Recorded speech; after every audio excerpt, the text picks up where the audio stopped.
अस्सलाम वालेकुम।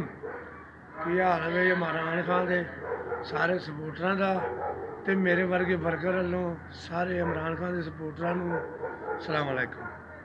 ਇਮਰਾਨ ਖਾਨ ਦੇ ਸਪੋਰਟਰ ਦੀ ਹਸੀਅਤ ਨਾਲ ਹੀ ਗੱਲ ਕਰਨੀ ਹੈ। ਆਪ ਇਮਰਾਨ ਖਾਨ ਦੀ ਸ਼ਰਟ ਪਾਈ ਹੈ ਨਾ, ਜਦੋਂ ਮੈਂ ਸ਼ਰਟ ਪਾ ਲੈਣਾ ਮੈਨੂੰ ਇੰਜ ਲੱਗਦਾ ਜਿਵੇਂ ਮੈਂ ਵਜ਼ੀਰ ਆਜ਼ਮ, ਮੈਂ ਆਜ਼ਾਦ ਹਾਂ। ਤੇ ਜਦੋਂ ਮੈਂ ਸ਼ਰਟ ਲਾ ਦੇਣਾ ਮੈਨੂੰ ਇੰਜ ਲੱਗਦਾ ਜਿਵੇਂ ਮੈਂ ਗੁਲਾਮ ਹਾਂ, ਮੈਂ ਪਟਵਾਰੀ ਹਾਂ। ਸਮਝ ਨਹੀਂ ਲੱਗਦੀ ਯਾਰ, ਇਮਰਾਨ ਖਾਨ ਦੇ ਨਾਲ ਇਤਨੀ ਬੜੀ ਜ਼ਿਆਦਤੀ ਜੱਜ ਵੀ ਕਰਦੇ ਨੇ ਪਏ, ਹਕੂਮਤ ਵੀ ਕਰਦੀ ਹੈ ਪਈ, ਬਾਕੀ ਵੀ ਸਾਰੇ ਜ਼ੋਰ ਲਾਉਂਦੇ ਨੇ। ਯਾਰ ਪਾਕ ਫੌਜ ਹੈ ਨਾ ਜਿਹੜੀ ਸਾਡੀ ਦਿਲਾਂ ਦੀ ਧੜਕਣ ਹੈ, ਅਸੀਂ ਇਹਦੀ ਇੱਜ਼ਤ ਕਰ ਰਹੇ ਹਾਂ, ਅੱਜ ਵੀ ਕਰਨੇ ਆ, ਕੱਲ੍ਹ ਵੀ ਕਰਨੇ ਸਾਂ।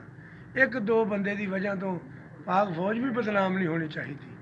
ਮੈਂ ਤਾਂ ਅੱਜ ਤੱਕ ਪਾਕ ਫੌਜ ਦੇ ਬਾਰੇ 'ਚ ਗੱਲ ਨਹੀਂ ਕੀਤੀ, ਲੇਕਿਨ ਯਾਰ ਇਹ ਬਣਦੀ ਹੈ।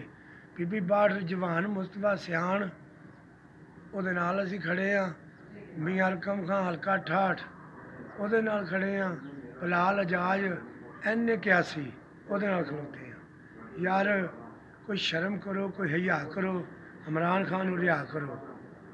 ਯਾ ਅੱਲਾ ਯਾ ਰਸੂਲ, ਇਮਰਾਨ ਖਾਨ ਬਿਲਕੁਲ ਬੇਕਸੂਰ।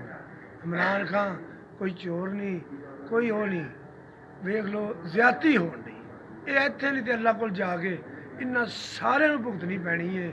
ਚਾਹੇ ਮੈਂ ਇਮਰਾਨ ਖਾਨ ਨਾਲ ਜ਼ਿਆਦਤੀ ਕਰਾਂ, ਚਾਹੇ ਪਾਕਿਸਤਾਨ ਦਾ ਸਭ ਤੋਂ ਤਾਕਤਵਰ ਬੰਦਾ ਇਮਰਾਨ ਖਾਨ ਨਾਲ ਜ਼ਿਆਦਤੀ ਕਰੇ, ਹਰ ਬੰਦੇ ਨੂੰ ਉੱਤੇ ਜਾ ਕੇ ਭੁਗਤਣੀ ਪੈਣੀ ਹੈ।